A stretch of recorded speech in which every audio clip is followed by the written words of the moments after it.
This podcast is brought to you in part by support from our partner, the Calliopeia Foundation. Calliopeia believes in uplifting individuals and organizations that work to transform our ecological, cultural, and spiritual relationships with each other and our common home. We thank Calliopeia for their ongoing support of creative projects that we believe in. To learn more, visit calliopeia.org. Hey, for the wild community, Ayana here.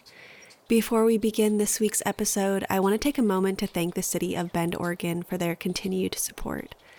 I'm still rejoicing the arrival of a new calendar year and using this time to remind myself of what really matters and what intentions I wish to set. If you're like me, you might find yourself craving to be immersed in wild places in order to do so. Bend, Oregon is certainly one place that comes to mind. Nestled between the peaks of the Cascade Mountains and the high desert plateaus of Central Oregon, Bend provides ample opportunity to reconnect amongst ancient juniper or the snow-covered pine trees of the Deschutes National Forest. The time I have spent in Bend amongst volcanic vistas and snowy landscapes has always been regenerative. Of course, one of my favorite things about Bend, Oregon is their strong commitment to nourishing wild places through their partnership with Pledge for the Wild, a group of mountain towns that support responsible tourism through the preservation of land. Not only does Pledge for the Wild give back to local community stewards, but they also encourage visitors who spend time outdoors to give back to the land. If you're in the area, consider supporting and visiting one of my favorite destinations, Bend, Oregon, and help protect the land by giving back at pledgewildbend.com. Welcome to For the Wild podcast. I'm Ayana Young. Today we are speaking with author, speaker, renegade academic, and proud father, Bayo Akomolafe.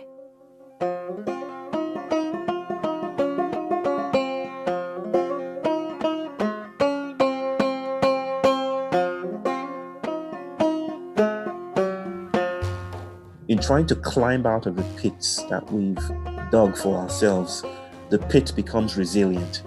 In trying to escape the prison gains its form. So in a very critical sense, we're in a crisis of form. And this form is the indeterminacy of things. The background has crashed into the figure, into the foreground. And so sense making is at a crisis point now. We need trickster approaches. We need ways of dancing away or dancing to fugitive spaces, dancing to sanctuaries where we can shapeshift. And I think grieving, mourning, even allowing ourselves to partake in pleasurable activities in the face of the storm, which might sound like a very, very privileged thing to do, I know. And yet, doing that, I think might be productive in ways that I do not even want to talk about. Bayo is globally recognized for his poetic, unconventional, and counterintuitive take on global crises, civic action, and social change. He is Director and Chief Curator for the Emergence Network and a visiting professor at Middlebury College. Bayo has also authored 2 books, We Will Tell Our Own Story, and These Wilds Beyond Our Fences, Letters to My Daughter on Humanity's Search for Home, and has penned forewords for many others.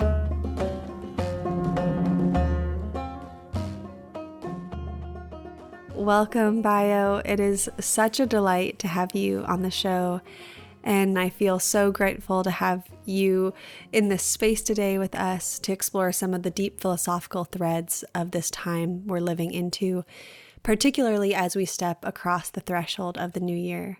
Thank you so much for having me here. Well, to begin, I'd like to offer you the opportunity to share a bit more about your background and honor the people or places that you wish to carry into this conversation. And I wonder how the religious lineages of your childhood or cultural traditions of your family have served as important touchstones or change agents along the path that has brought you here today.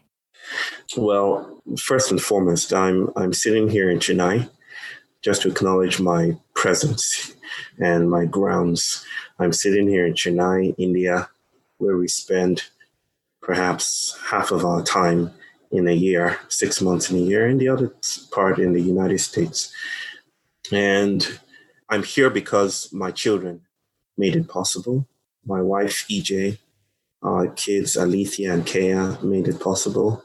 They make everything I do possible. And their yes is my liberation, if you will, is my emancipation. To go back further, I come from Nigeria. I was born in Nigeria. And in Nigeria, in Lagos, probably the most populous city in Nigeria, in Africa, I reckon. And I grew up in a very highly Christianized world, a world of binaries, a world of not many gray areas. The world was split schizophrenically into Black territories and white territories, almost geopolitically as well. And in that world, I learned to see the universe as this construct between good and evil, and grew up a Christian. This would take a long while to get through. So I'm just going to say that in growing up a Christian, I met many, many crossroads, many places where I was challenged to rethink my faith, and many places where I fell, but worked hard to get up again. But one solemn day I fell and I couldn't get up again. I couldn't recover from the fall, which I now think of as the gift of the planet. It's the gift of my ancestors. And I started to see through the colonial, imperial interruptions of my received faith. And today I'm on a decolonial journey, a decolonial path that is bringing me to deeper crossroads, bringing me to deeper, new materialist, feminist, Yoruba mythologies about the planet and about the times we're in. Ironically, these spaces that are opening up in my journey are not a dismissal of the places that I've been or I'm coming from. The past is not yet done. So even though I say that I fell away from my faith, I can never say that I have abandoned it.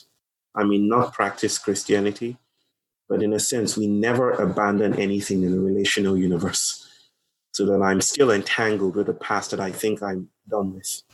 There's no walking away from stuff like that. So I'm here because of this entangling chiasmus of mother and father and three sisters and beautiful Christianized settings with their shadows and troubles, and meeting this beautiful, ravishingly beautiful Indian, African, Iranian woman, falling in love with her and becoming a father and becoming myself in small doses every day. Oh my goodness. Just the way you speak, your depth of love and your connection to your family is it's so beautiful, and I think it speaks to a buried part in myself. And so when you speak, this unburiedness begins in me, and I just want to really thank you for that. Now, I know much of your writing circles around the many existential urgencies and processes of change that are rising up in this moment of planetary transformation. And in your essay, What Climate Collapse Asks of Us, you set a number of historical and contemporary articulations of climate change, from the early terminology of global warming to the tragedy of the commons to the Green New Deal. And despite the abundance of new models and vocabularies to deal with the climate collapse, however, you note that, quote, the current frameworks stretch and yawn, gasp and pant, choke and ache to name and localize a phenomenon that resists our taming, end quote. So I wonder if you could help orient us within this too small container we've imagined to hold the overflowing complexity of this time, and lead us into some of the philosophical inquiries that you're exploring at the heart of our unwieldy ecological crisis. What does it mean for climate change to be unthinkable or incalculable? Beautiful. So one of the most persistent and sticky habits of perception that has possessed those of us gestating in modern civilizations is we tend to see things as separate from each other. The mic is separate from the one who speaks into the mic.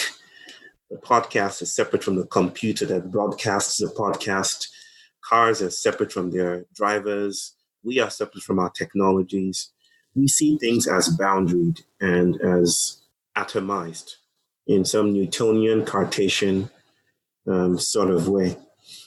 And it's a good strategy. It's a strategy that has produced a kind of world. I'm not in the habit of naming it as evil or bad, even though that's a strategy in itself too. But I see the strategy of separation is to create safety, permanence, fixity for once and for all, to name things in a final way. That's the modern impulse, I would say. Now you run into trouble when things like what's happening today start to crop up. The first thing I'll say is that we are slowly coming to terms with a world that is more entangling and more relational and more processual than our modern habits of seeing can allow us to notice or appreciate. So it's we are noticing that we are not so much as distanced from our technologies as modernity would have us believe we are. In shaping computers, we are shaped by computers. In participating in networks, we are conducting and performing emotional labor of some form and reshaping ourselves in that way. In very practical terms, we now consume more dairy products than human beings thousands of years ago. Our bodies are now used to it. And there are artistic impressions and experiments that are trying to decipher how we would look like if we continue to drive cars, for instance, and if we continue to sit in cubicles.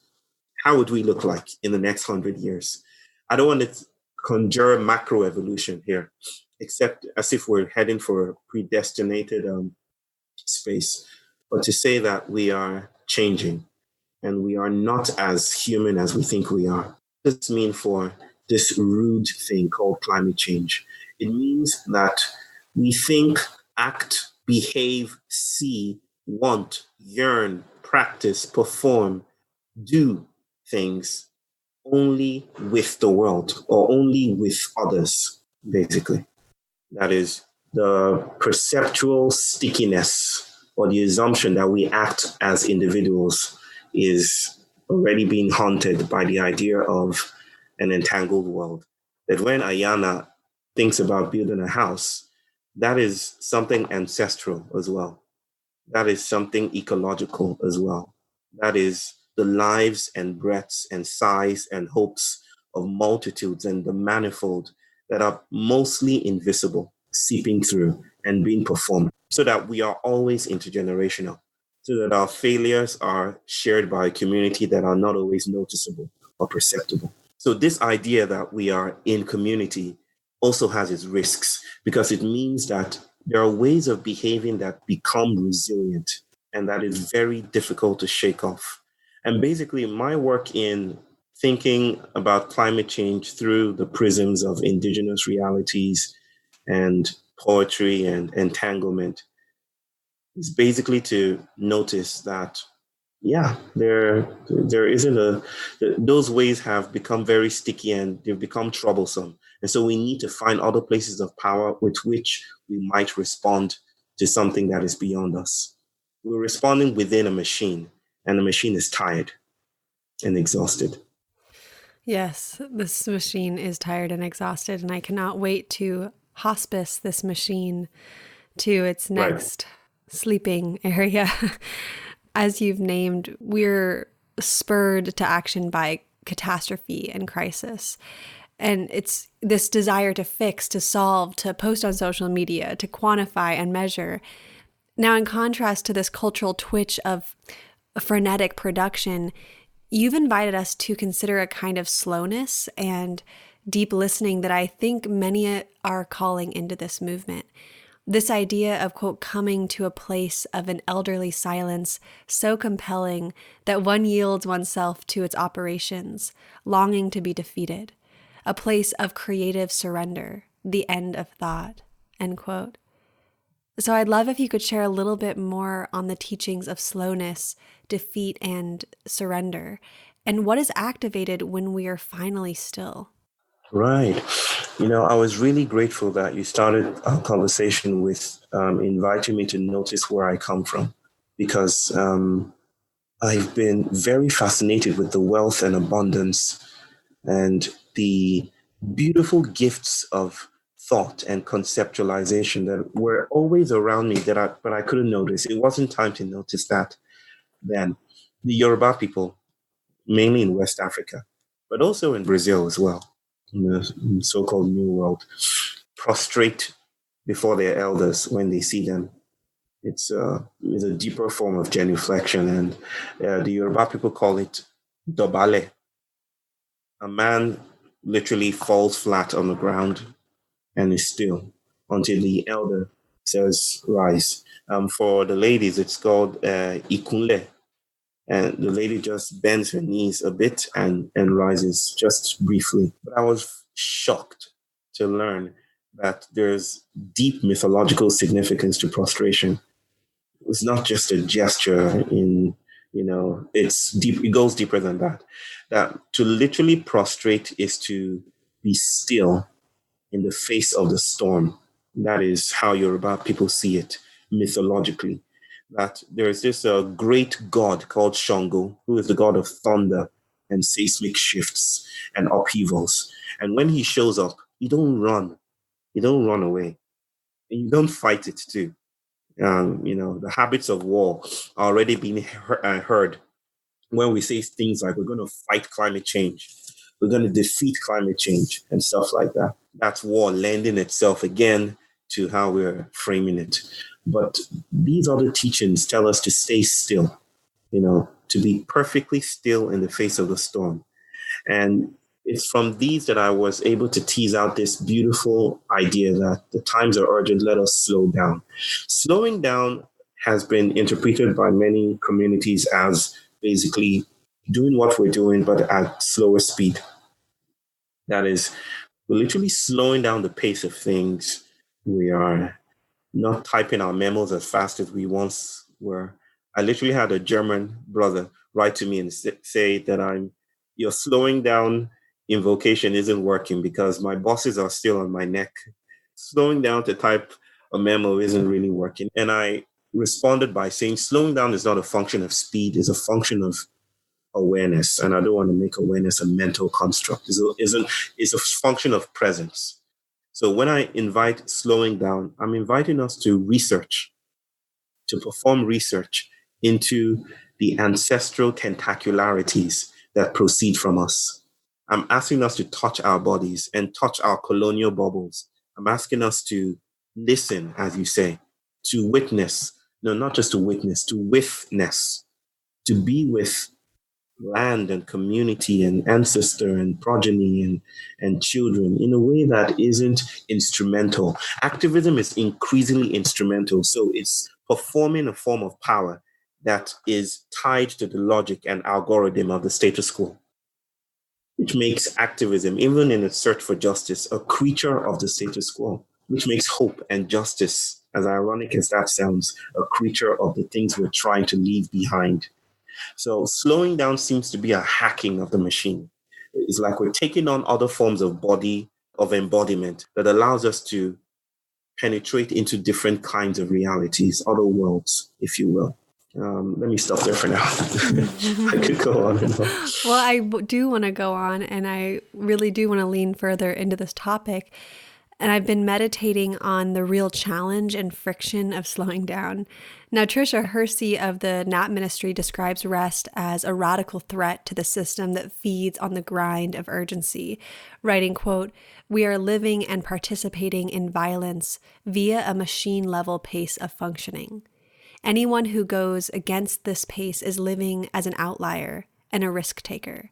It is warrior-style resistance to push back and disrupt this reality," end quote. In context of so-called modern capitalist life, I find that rest can only be non-threatening insofar as it's carved out of the shadow of work, as, say, consuming or vacationing, rather than a generative expression and worthy endeavor in its own right. So how can we reorder this kind of dualistic thinking around work versus rest, or progress versus stagnation, and embody the power of a slow, humble pace? I would think of rest. Let me apply Fred Moulton's, let me do some rapping here, even though I don't rap at all, and stretch. I think the beautiful gift of rapping is to disrupt linearity and binaries, is to tease out branches, what the French philosopher Deleuze will call deterritorialization, is to tease out branches from the singular, to tease out the many streams from the main stream. I would take that word rest and stretch it further. How about we think of rest as marinage? The marinage being the process of extricating oneself from slavery, and rest as fugitivity, that is, moving away from sites of productivity. That is, are there other ways we can be generative and productive without taking on the singular definitions of a capitalist neoliberal structure? Are there other ways that we can defy the stentorian voice of progress? If we're not progressing, then there's something wrong with us as a community, as individuals. If we're not producing, what if rest is, as I've said before, listening to one's elders, dreaming? What if that's a form of rest? What if working is play, or what children do? The university structure is one example of a colonial imposition that sees study and learning as only one thing. If you're not studying in some disciplinary manner, then you're not studying. That's not real learning. That's what the university will tell you. But what if having a conversation with a friend is a form of study? So, yes, I agree that rest is decolonial in its relational entanglements with a capitalist structure. Like you said, I don't want to see it as a binary thing, rest versus non-rest. I want to move outside of that binary altogether and create fugitive communities where rest takes on new meanings altogether.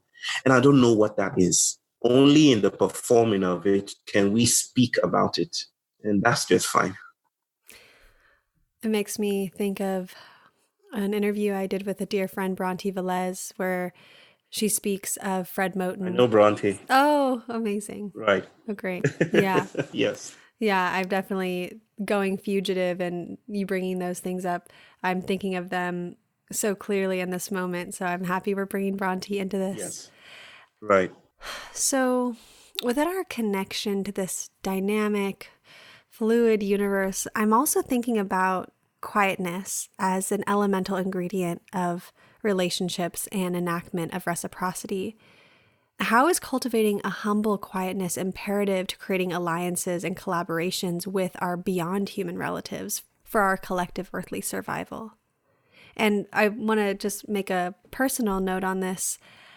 Since I've been living out in the forest, I do realize that it isn't until I get quiet and I get humble that I'm able to listen and connect with the more than human world. I realize that if I'm too busy or I'm too crowded with the distractions of modernity, the voices from the more than human world won't enter me. I can't hear them. And so I really feel that my relationship with the forest and with the more than human world has come from me quieting down and really offering a lot of myself, patience, and trusting in this connection that will come if I'm just able to, like I said, kind of leave modernity at the door and walk away from it for a while. Yeah. I'm happy for you, sister. Not many people have the privilege, the space, the opportunity to be in the space that you are in. To go to the forest, to build a cabin, and to live.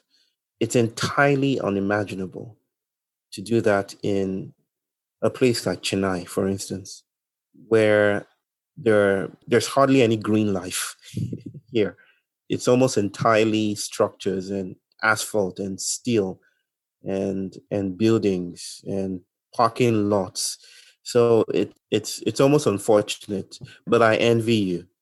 And at the same time, your question inspires me to think about quietude as not an event or not a space or a moment that is internal, like in one's subjectivity, in one's mind, but quietude as an enlistment of bodies, just like a wind rushing into a space and making everything shiver, like making the leaves shudder, and making the hollow spaces in the branches sing, just enlisting all these bodies to perform the world in a particular way. I want to think of quietude as an assemblage of bodies. And if I were to do that, I would be very much invited to notice that it can happen here. This space of slowing down, this place of achieving rest, this place of critiquing or diffracting modernity, right in the belly of modernity, right in the city. And I say this way most of the time, that enchantment is never in short supply. Most of us, and it's beautiful again what you're doing, sister, but I want to stress that most of us are caught in the habit of thinking of escape as a way towards the sacred. That is, the sacred lies in the distance. If we can leave the mundane and the banal behind, then we will find the sacred. But I think the sacred is more pervasive, more fugitive than just something that is exterior to the conditions we want to live behind. I think fugitive spaces, and I think they're very beautiful examples of a fugitive space. The Great Dismal Swamp is one example. It's a swampy place. It's smaller now, but in the 17th century, when slavery was really beginning, it was this fugitive space between Virginia and North Carolina, where African Americans, maroons, they call them, built new communities in the swamp, basically. And it was in the heart of empire they did this. It was right there in the heart of the slavery enterprise that they built their fugitive communities. So I feel invited, I feel led and inspired to ask if quietude, if rest, if fugitivity isn't a space of reckoning with the banal, isn't a space of teasing out the sacred from the mundane, isn't a space of actually noticing that being with one's computer can be a time of quietude, a time of ancestral connections, that our imaginations of what the sacred looks like often gets in the way of our transformation, and that we can be enlisted in ways that are surprising and unexpected to slow down. And it's not our work to do that. It's not our work to come up with a final answer on how to do that. It's our work to know how to be ready when it calls us.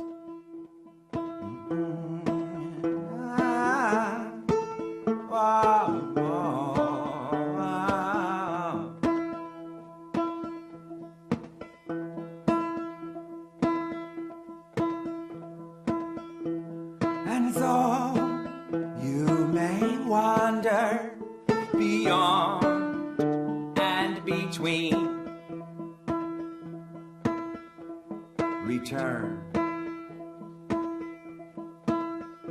And though you may trace the outer rim of space,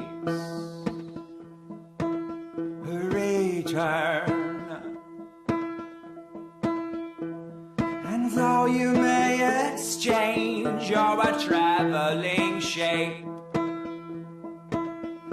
for the length and the breadth of the path that you pace, return. The path hath neither dimension nor beginning, nor end. Return. Wow, Bayo. That was really profound, and I'm really glad that you spoke to how to find this quietness and rest beyond what many of us think we need in order to gain those perspectives. And Right. I do feel the privilege of living in the forest, and with that privilege, for me, has come this feeling of immense responsibility, of how do I take this honoring of being in relationship with the land like this and support communities and support the land in their own survival. And so I think it's such a complex time to be alive, and there's no one size fits all or blanket solution that everyone can achieve in the same way. So how do we challenge our assumptions of how to find self-care and find what we need in our particular circumstances? And now I'd really like to call the words of two thinkers that have helped me navigate the dark waters of extinction and the existential immensity of climate change, Deborah Bird Rose and Tom Van Doren. In Keeping Faith with the Dead, Mourning and De-Extinction, they write, quote, "Mourning is a process of learning and transformation to accommodate a changed reality. Mourning is about dwelling with a loss and so coming to appreciate what it means, how the world has changed, and how we must ourselves change and renew our relationships," end quote. Could you take us deeper into this notion of tending grief as an opportunity for transformation or rebirth? And within your answer, perhaps you could speak to your project, Vulture, Courting the Otherwise in a Time of Breakdown with the Emergence Network. Oh, thank you, sister. Those are powerful words on mourning. I know it in my bones, not just in a poetic sense. When my father died in Nigeria, we traveled to the village to bury him. He was an important figure in the country's politics and governance. We were approaching the village in a convoy, and I remember the market women I'd never seen before, women I'd never heard of before, literally tearing their clothes, as the cars approached and as his coffin was seen, wailing by the side of the street, crying, shedding tears. And then I felt in a moment annoyed because I felt they were taking my moment to cry. Like, who are these guys? Who are these people crying for a daddy? They didn't know daddy. Daddy didn't know them. So who are these ones to be crying? I felt it was a politics of scarcity. Like, if I cry, then you shouldn't. Or if we cry, at least acknowledge a hierarchy of grief here. I should be the one noticed here, the son, the only son of my father. And then I learned, again, as part of my decolonial journey, about grief as ceremony, grieving as ceremony. That is, when we grieve, it's not instrumental to anything, but that it's an opening. It's an opening. It's a performance of indeterminacy that is somewhat stifled by the psychological, I should say, the psychological military industrial complex. An ironical portmanteau of words, yes. But as a practicing or as a recovering psychologist, I was taught to help the grieving subject recover, to probably offer pills or something to help you get back in the game, to get back into the cycle of productivity, to pull yourself together, if you will. And this noticing is what has manifested in my writing as a need for us to find spaces where we can fall apart, which is what I call grieving. I think of grief as a falling apart, not as a falling apart in only human terms, but as a falling apart that is part of the motions, part of the processes that is stitched into the fabric of matter itself. The materializing world is grieving. That wherever movement is, there's always loss. And wherever loss is, there is the desire for grief. There is grieving. There is a need to fall down. Unfortunately, in modern settlements, we hardly have spaces for falling apart. We don't know how to stay in the indeterminacy and the slowness of the compost. We want to get back into the game quickly. Applied to the climate change discourse, you can sense the techno-materialist machine doing its work all over again, producing bits, binaries, ones and zeros. It's either climate justice or climate chaos. That's it. That's all this machine produces. And I wonder if there aren't worlds in between that we are not able to notice. I wonder if the trickster isn't beckoning at the wilds beyond our fences, wanting us to dance between the binary, between the ones and the zeros, to notice a place for climate grief. What if that was actually an objective of UNESCO? To gather people together and to just grieve.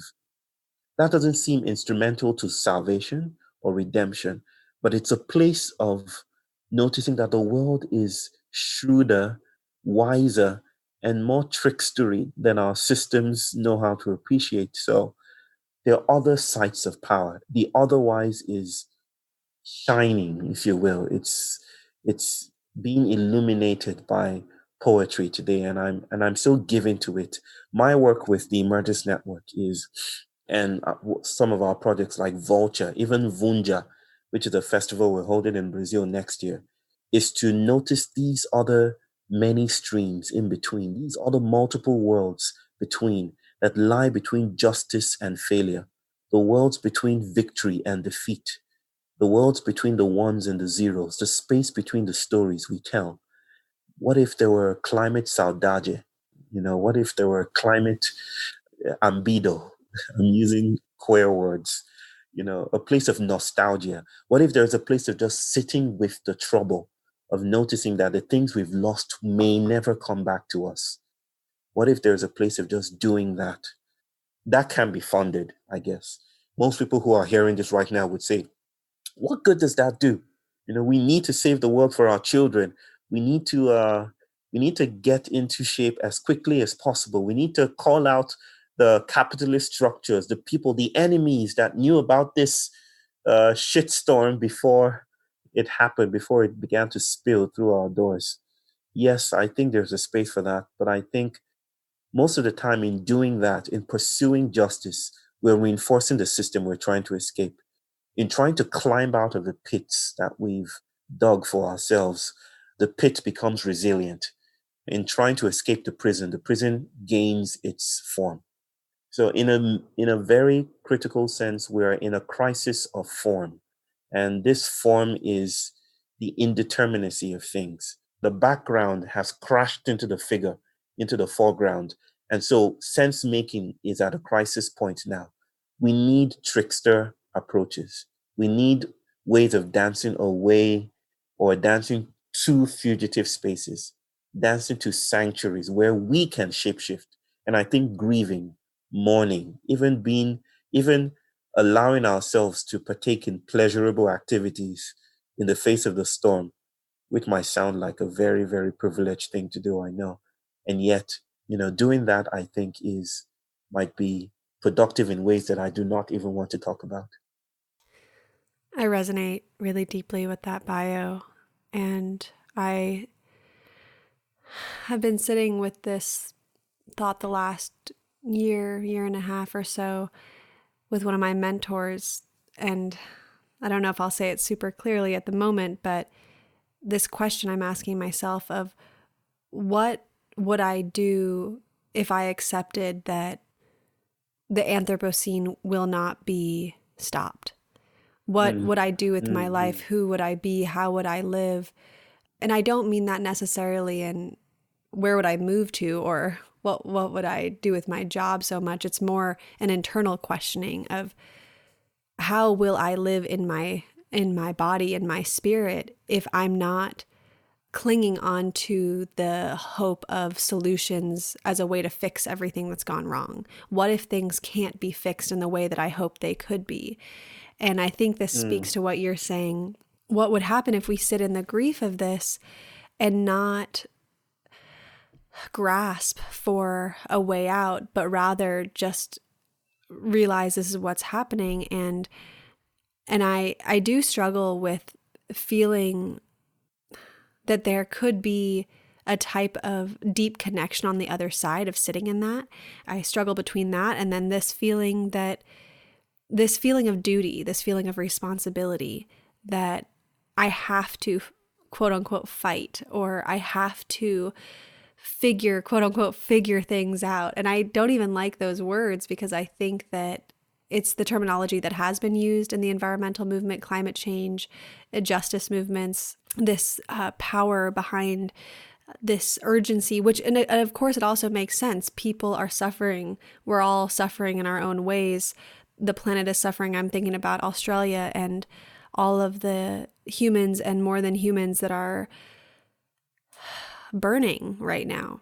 And what do we do in the face of what feels like an apocalypse? And I really appreciate what you're saying and thinking about what you won't talk about in terms of what could be on the other side of this sitting with the grief, sitting with the trouble. It reminds me of Donna Haraway and the interview we did with her. So yeah, I'm with you. And I wonder how we can not stop our work to serve justice, because I think serving justice is an ethical way to live. I think it's a moral way to connect with being alive, is to see the injustices of our world and try to be strong figures, or at least figures that are standing and saying no, but at the same time realizing that it is so complex, the trouble that we're in, and urgency and that type of mentality of the fight may not be what quote unquote saves us or quote unquote saves the world, whatever that means. I really resonate with you. So thank you, Bayo. I want to talk about one of your lectures, and you share that the etymology of the word demise traces back to the transference of property. And if we hold this time as an expression of a greater collective demise, a system malfunction, and the categorical collapse of the quote human, then I wonder how this could give way to a radical recomposition of power. How are the dominant logics of mastery and white supremacy swallowed up inside the compost pile of the Anthropocene? And how can our movements of justice actively tend decomposition? So many things swirling, and let me see if I could pick one strand. I got a question from a magazine recently. A German magazine asked me to answer a question like, what are the skills and capacities you think we need to develop in order to meet the Anthropocene? And I wrote back and I said, I'm quite reluctant to name a skill, to say this is a skill without disparaging your question or throwing it away. I want to hold it in deep tension with what I'm feeling. But here's what I'm feeling, that I think instead of capacity development, which seems to privilege the same old human development paradigm of us developing new skills in response to an environment in disrepair, adapting, becoming more sophisticated, that same narrative tends to, sneak back in. So I wonder if it's not a question of capacity development. I wonder if it's a question of incapacitation. That is, I wonder if this isn't a call to die well. And here's where demise plays a role. Like, what if this is a time to fall down, to know how to die, to notice the myth of permanence, and to trace out how bodies tend to congeal, take on resilience, take on weight, take on structure, and also lose structure? What if we're in cycles of creation and destruction, and modernity has shaped us in such a way that we believe in this idea of stability? What if this is nature, what I rudely would call nature? Nature is a destabilization of itself. But what if what we conveniently call nature is calling us to composting?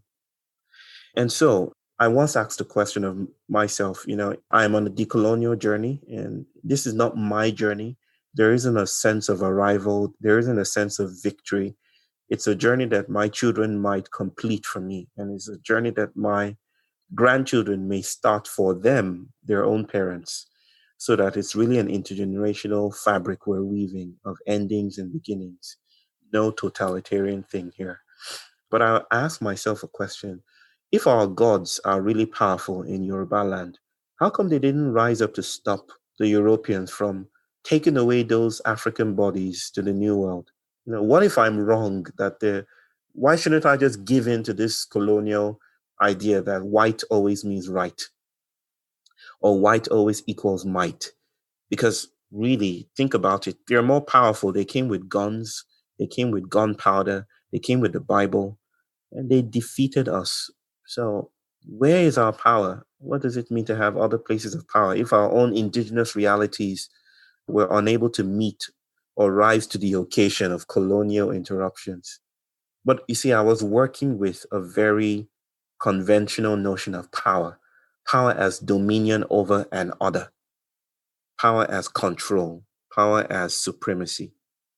There is a different view of power that is possible, that is faintly discerned in a relational universe. And that is power as how bodies gain difference and power as how bodies become similar. Let me explain.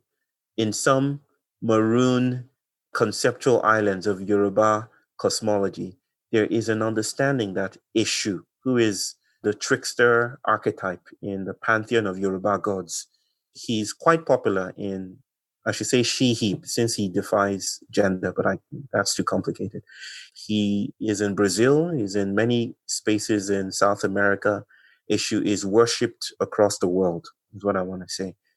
Now, Eshu is said to have been the one that brought the ships to our shores in the first place. Think about that for a second. Our own gods permitted the slavery to happen. It's said that the god of war, Ogun, rose up and was in furious haste to stop the shipping from happening, to stop the chattel slavery from happening. But Eshu approached him and gave him alcohol and made him drunk.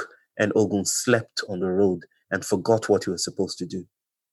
And Eshu traveled with the slaves and became the creolized bodies and universes and economies that are now present in the New World. Without Eshu doing that, there wouldn't have been rap, there wouldn't have been Rastafari, there wouldn't have been the marvelous people and communities and social technologies and realities that we now experience in the so-called New World. Now, this is not a justification of slavery. It's a noticing that the world is and exceeds our notions of power and justice. What if in opening my back with your whip, you were also undoing yourself? What if in unzipping my shorelines and ravaging our villages, you are also undoing your worlds and introducing new worlds in the process? What if in rendering me useless, you are also participating and waltzing with me in creating new realities? What if in burying me as a seed, you are allowing me to grow into something different? That is a different notion of power altogether. What I would tend to notice about activism and movements around justice today, and I've been speaking, I teach at Pacifica Graduate Institute, and my recent lecture there, I pointed out that intersectional theories of Black feminism are unfortunately still tethered to modern power, still tethered to a modern notion of power. And the highest you can reach in this assemblage of bodies is representation. That is, more people represented. And we can speak about identity politics, which is a beautiful strategy, but has deep limitations and shadows of its own. So it's, again, a noticing that most modern movements today, contemporary movements, are tied. They're anchored to this island of power. They know no other way of being in the world except for claiming inclusivity or seeking inclusivity. I am itching to move away from the inclusivity, exclusivity paradigm. That is, I tend to notice, due to the demands placed on me by my own body, that even getting included is a form of violence. Even becoming a citizen, if I were a refugee like many of my sisters and brothers are, knocking on the doors of America or knocking on the doors of Europe, even with all of this, even to get accepted is a form of violence. There's a Procrustean bed dynamic that is at work that cuts away the flesh of the refugees and the immigrants and makes them adapt to a way of being that is not theirs. So I wonder if there aren't fugitive justices, fugitive hopes, fugitive spaces, unspeakable apophatic realities that are outside of this performance of power that we can notice. That might be scandalous to the modern ear, like saying, for instance, that Eshu traveled with the slaves, condoned all that suffering, and yet was using that as a way of ritualizing other bodies into being. And so this is my question. This is the question that animates my work with the Emergence Network, to hold the gift of this inclination. I call it post-activism, these thoughts, not to signal a move away from contemporary activism, not to say we're the new guys on the block, not to say there's a sacred kind of activism that is materialized by tethering contemporary activism to Eastern spiritualities. No, it's none of that. It's basically a way of asking, what if the ways we respond to crisis is part of the crisis? What if there are other spaces of power? And what if we could touch these spaces of power and be touched in return? What happens? I would love to know what happens. Yeah, I think what may happen is something that I certainly can't begin to comprehend. And Yes. that feeds me, that nourishes me in a way to think about the things that I cannot even begin to metabolize in my mind. And I think when human supremacy, white supremacy tell us that we can understand everything, it's really detrimental to our own connection with ourselves and with the Sister, world. well said. Yeah. In preparation for this interview, I was listening to a lecture you gave last year in Victoria, BC, and I was really profoundly affected by the response you shared with an audience member on their question about allyship. And you said, quote, "Even our failure matters. A failed star shines brighter than a coherent one because a failed star has burst its guts into the universe and become stardust and come into our skin and made us human.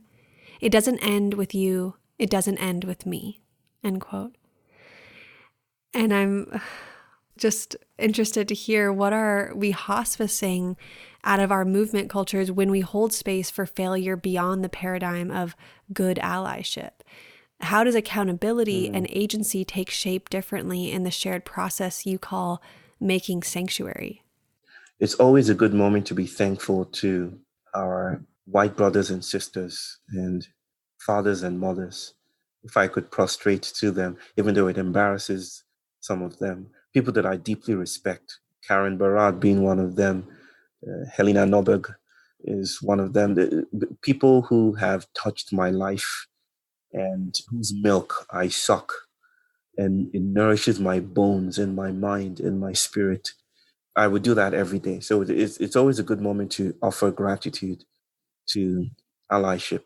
It's from reading and struggling and wrestling with these revered ones that it is possible to notice that everything in the world, and it's not just white allyship, is, as it is dimensional and it is three-dimensional, it is also fraught with tensions.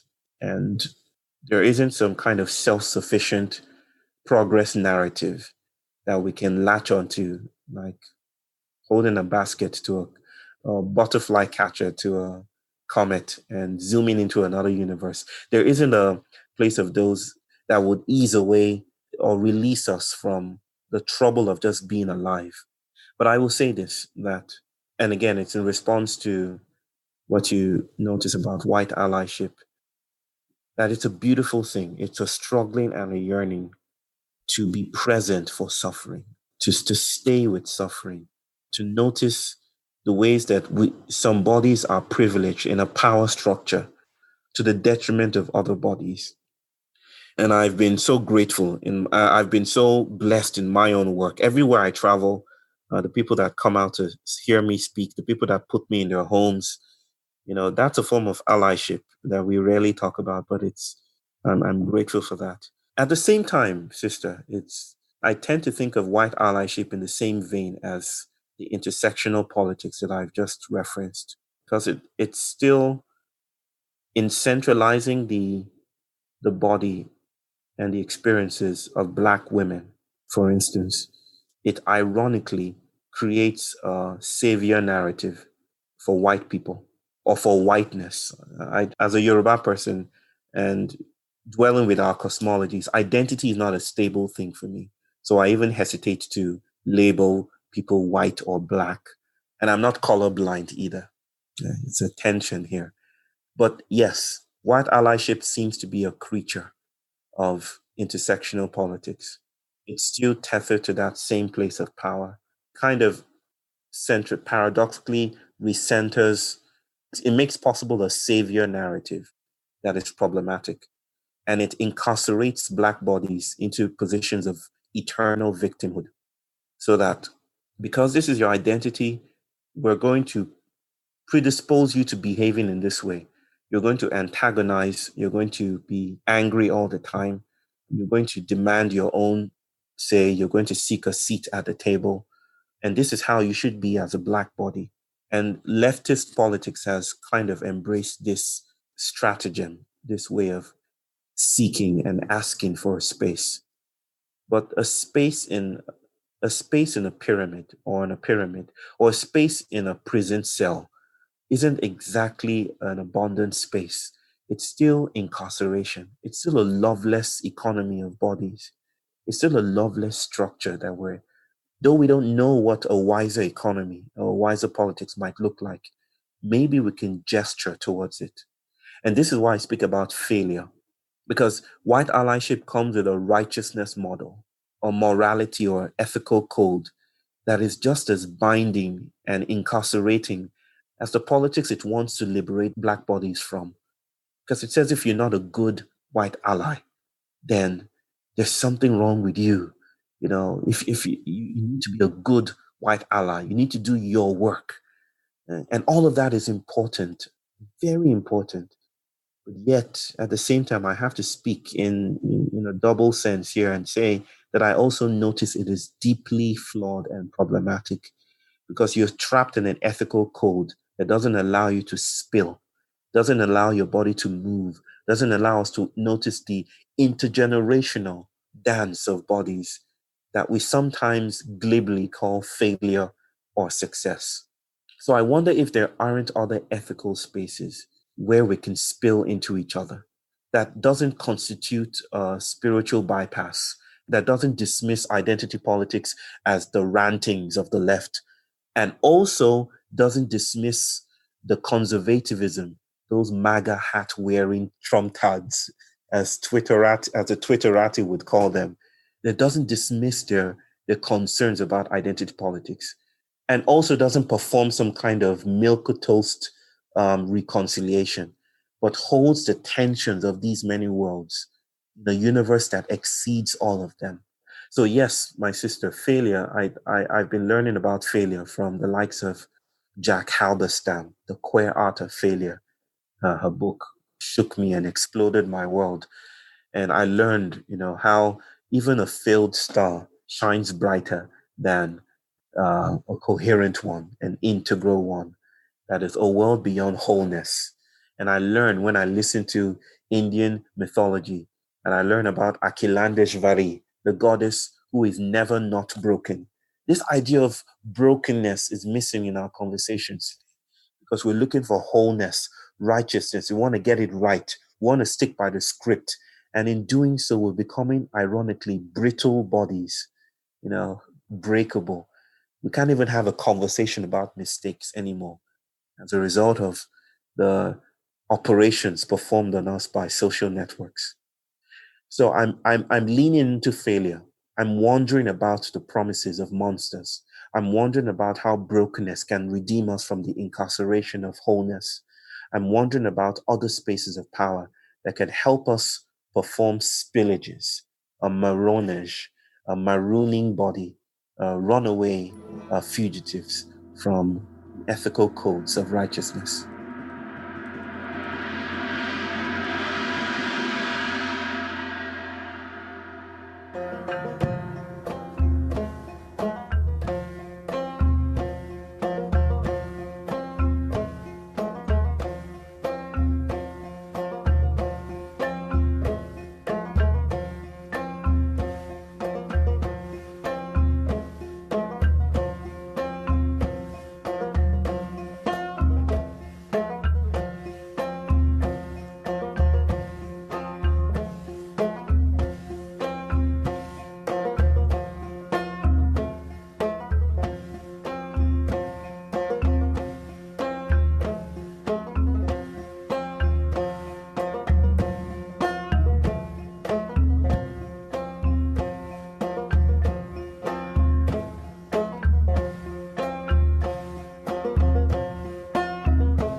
feeling inarticulate and speechless after what you just said, That's because I good. was That's a good place to be.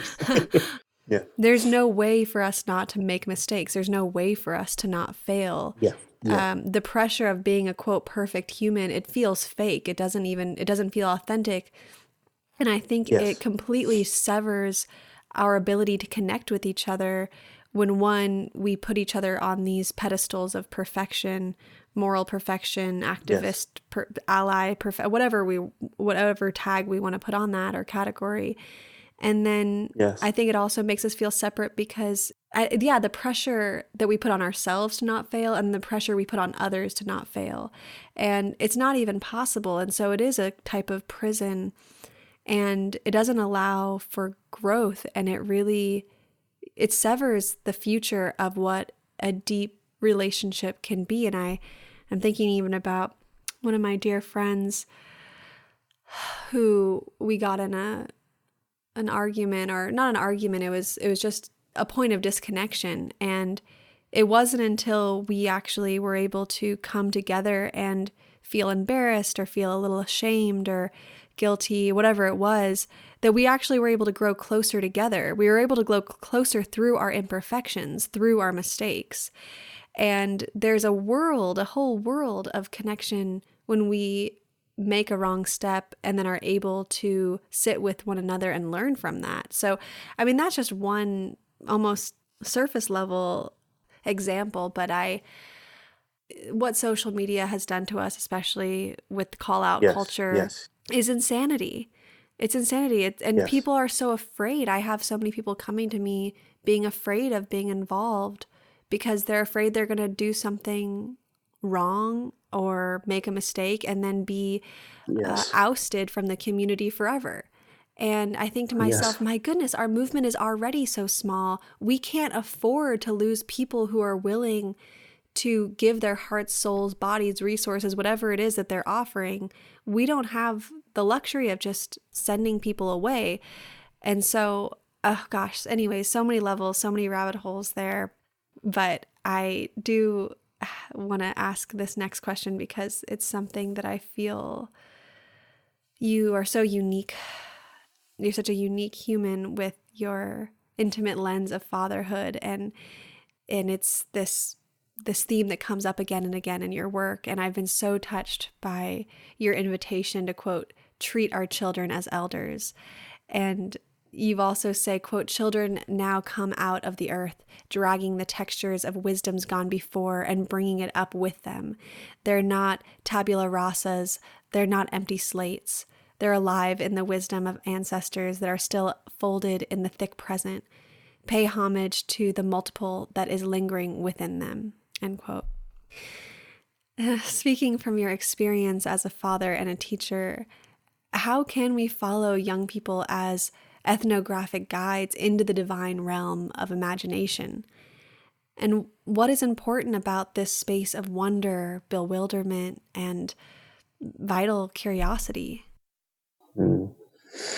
Uh, yeah, that's such a beautiful question. I just wish I could just say good night and just go dream and sit with that question. Yeah. I think good questions transcend the answers we give them. I think they should be taken in their own right and just received and embraced. So thank you for that question. Ethnographic surveys into the worlds of well, one very impoverished way I would respond to that beautiful invocation, sister, is I don't know that our present educational systems writ large are able to hold or appreciate children. Um, Children are resources to be, generically speaking, resources to be fashioned into proper citizenry, good citizens. And that is deeply problematic. It's because we're creating the spares for the system. We're creating the spares for a machine. A spare bolt, a spare nut, a spare nail here and there. And teaching in university, my wife and I, even before we got married, we just decided that we're going to experiment with this. I have to admit that we had very romantic notions of what unschooling, which is what we called it, which is what we still sometimes call what we're doing in our best moments. Um, but there was a time we had very romantic visions about it. It didn't quite pan out that way. Yes, our kids don't go to school. Our kids are 6 and 2. Alethea has never been to school. She's heard about school. She has ideas about school, some of them imprinted by our own conversations. But by and large, she's a being in her own self. And the things she can do and the things she can say and the things she's permitted to say, the places she's already probing, shocks even us, her parents. We're like, we never did that as children.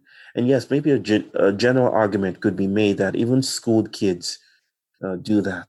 But there's a sense in which we notice there's a difference here with what's happening with Alethea. And I wonder if that isn't a sacred dance with wonder. There's something deeply political about what we're doing as well. It's not divorced from climate change or Trump or Bolsonaro or Modi here in India or the rise of ethno-nationalist fascism. What we're trying to do in some, and I think we'll tell ourselves this in many articulate moments. What we're trying to do is we're trying to thwart the productivity of the status quo. We're trying to learn again how to play. Not that we believe that this is a fix all, that unschooling is some kind of self-sufficient paradigm. And if you keep your child away from school, that is tantamount or equal to some kind of sacred activism. Um, there's no single brush stroke here. But at the same time, there's something really powerful about noticing children as beyond good citizens in the making. That twist of perception, that plot twist, allows us to say, for instance, to our children, that you don't have to grow up to be an artist. You can do it right now, right here. And it allows my daughter to say, what if 2 + 2 isn't 4? That kind of emancipatory, that kind of poetic liberty seems like what will happen in fugitive spaces. In many senses, we are fugitives, what my wife and I are doing. And in many other senses, all of us are fugitives because the Anthropocene is rendering us homeless. It's removing the hieroglyphics on the wall that made home and stability possible. It's wiping it away in the insurgency of the pagan. And as it does that, I think we need, in response to it, to listen to our children, to bring all the data in. And part of doing that is to listen, to perform research with our children as if they were philosophers of the wise already, not in the making, but as if they're already wise, as if they are entangled with the world, as if they can teach us something. Because I've found in my own experience that they very well can. And I think that's what the Anthropocene makes space for our children to be powerful. What an inspiration to realize that there's other ways. There's other ways of being and growing and learning. And I think that part of the prison of the dominant culture of capitalism, imperialism, colonialism, and so on and so forth is having us believe that there isn't another way. That there is this one way, and that is the way. It's the way of raising citizens. It's the way of school. It's the way of urgency. It's the way of instant gratification, so on and so forth. And I think this dominant culture has come in and infiltrated our minds to have us believe that there aren't other options, or not only even tangible options, but even options in our own imaginations. And so when I imagine your daughter and the space you give her and her imagination to go beyond 2 + 2 = 4. I mean, just that in and of itself is revolutionary, that you are allowing her in this time frame especially to question everything and not just feel like she has to believe what she's being given.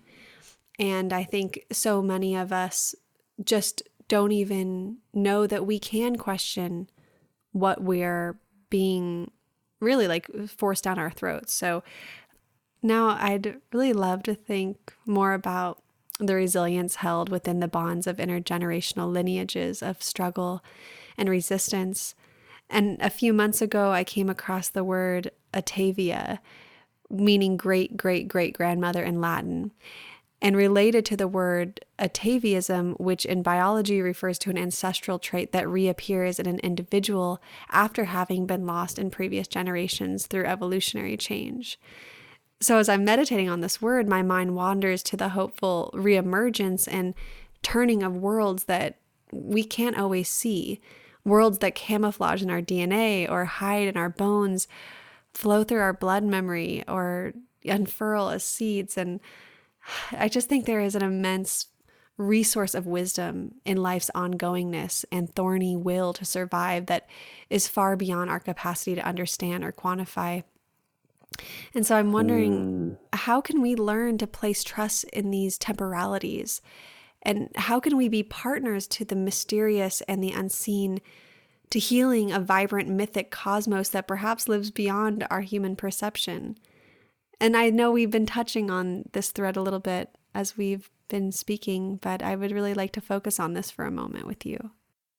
Right, right. Well, I would say it's already happening, sister. It's in many ways, it's not something that we now have to do. Like, let's put this in the plan. Now we know how to do it. Again, agency is not a human property. Agency is the movement of material. It's mattering. Is the becomingness of things. So there isn't the efforts. We tend to speak about decoloniality as a human project. When it's so anchored to humanism, it tends to occlude the work of the post-human. It tends to occlude as you beautifully say, the turning of other worlds, the ways that technology, the inhuman, the non-human, the more than human, is also at work, asking these questions, experimenting with concepts and breaking through and inviting into being. As an example of some of the ways that we are beginning to notice the invisible, if you will. And this is another instance of irony, is the development of the ancestry testing, DNA testing technology. If I were to ask you, what is ancestry testing made of? It's made of those biological instruments. It's made of capitalist systems of profit and profit making. It's made up of the endless hours of servitude. It's made of very problematic things. And yet, this very problematic thing we call ancestry testing is allowing us to, is deterritorializing modernity. That is, it is hacking. At the heart of modernity is the hacking of modernity. Just like quantum physics becomes this, which is produced in modernity, becomes this tool that disturbs and unfounds modernity, unfurls modernity.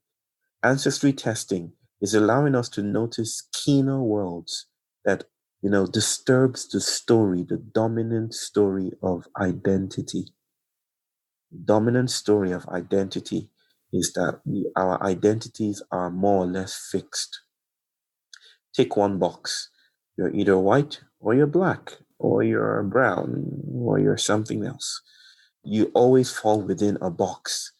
The very conditions that make those boxes possible, those categories possible, are the same conditions that is producing these technologies, that is allowing us to say, for instance, that I am not just white, I am brown and green and yellow, and the enemy of my ancestor is also my ancestor, as Stephen Jenkinson would say. So that I am wide, I am a multitude, and I make no apologies for it.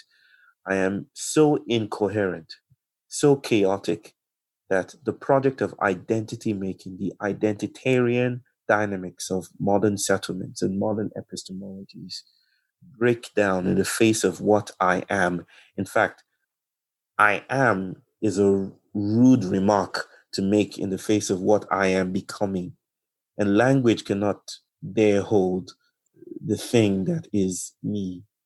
And so that is a noticing of worlds that is made possible by the conditions around us.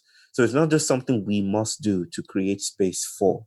It is something that is happening around us. It's in art, it's in technology, it's in spiritual sensitivities and new movements in contemplation and the movements between contemplation and activism.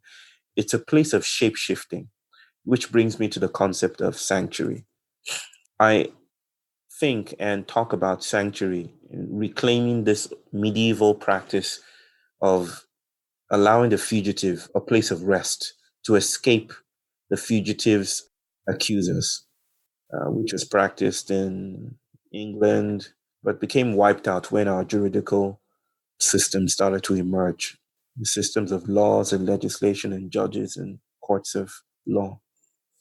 Prior to all that, we had sanctuary, and sanctuary also being this pagan. I love the word pagan technology that the Christian establishment pilfered, stole for themselves because it was such a powerful thing. I ask myself, where are the places of sanctuary today? Where do we run to with the Anthropocene, breathing down on us?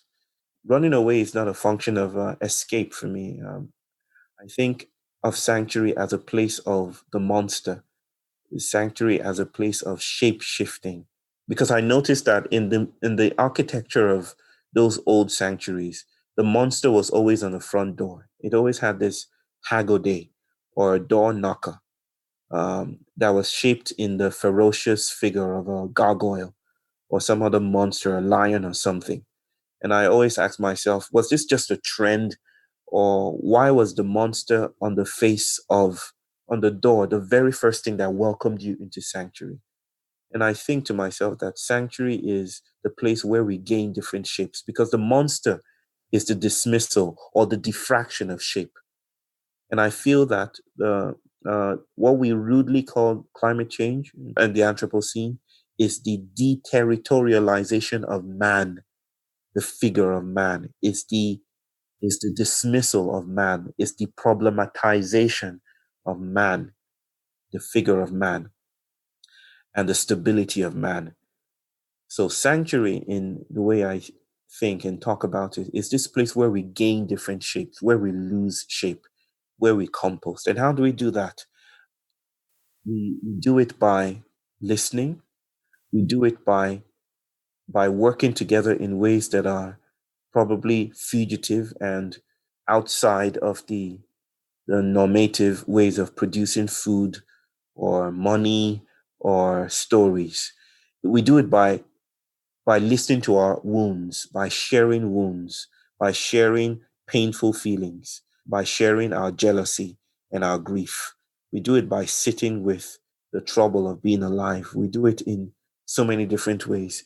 The idea is emergent, and I'm leaning into it. It's a deep invitation to me and those around me at this point in time to think about sanctuary as a pedagogy of kinship in urgent times.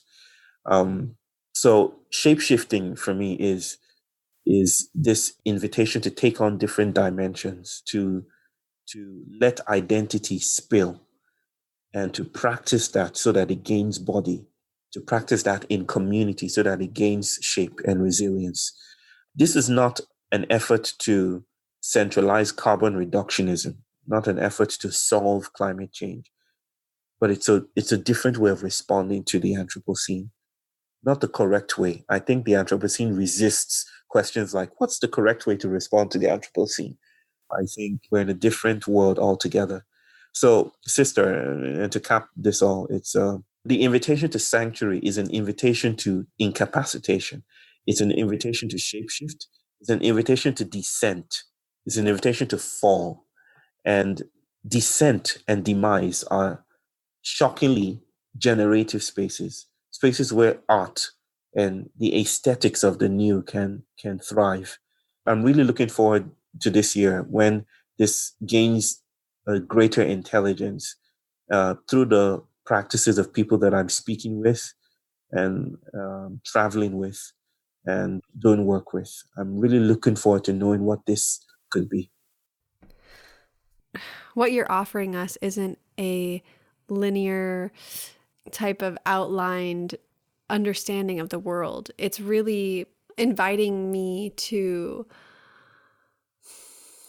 I kind of imagine like a little me inside of my head pushing against the boundaries of my skull. It's like pushing the walls of my skull, going, no, there's much more than what you can even grasp. And Yes. it's really interesting to be in this place where I'm trying to expand my capacity to understand things that I will never understand. And so it is really stretching me to sit in this place that is about taking it in, but not trying to categorize what you're saying, but just letting it sink and letting your words move me in this place that needs to stay in the unknown. And it's so hard for the Western mind, I know for my Western mind, to be comfortable with that. But I think that's also part of it. It's not about being comfortable with these types of questions or responses. And so you mentioned Stephen Jenkinson, and I am reminded of the interviews I've done with Stephen because I felt similarly where he would say things that were so profound that didn't have, there was no end goal to them. It wasn't about, it wasn't about figuring it out at the end of it. And I think that in and of itself, that acceptance of not trying to figure it out is actually very healing from this Western prison of reductionist thinking that many of us have been imprisoned by. So, gosh, I feel so moved. And I thought that I could finish by reading a short poem that kind of, again, will let our minds just swish in this water that I guess that's kind of what it feels like, this, like the ocean, this kind of endlessness. And it's a poem by Ursula Le Guin called The Marrow. Quote, "There was a word inside a stone. I tried to pry it clear, mallet and chisel, pick and gad, until the stone was dropping blood. But I still could not hear. The word the stone had said, I threw it down beside the road, among 1,000 stones. And as I turned away, it cried. The word aloud within my ear, and the marrow of my bones heard and replied." So that's a little something to leave us with, but...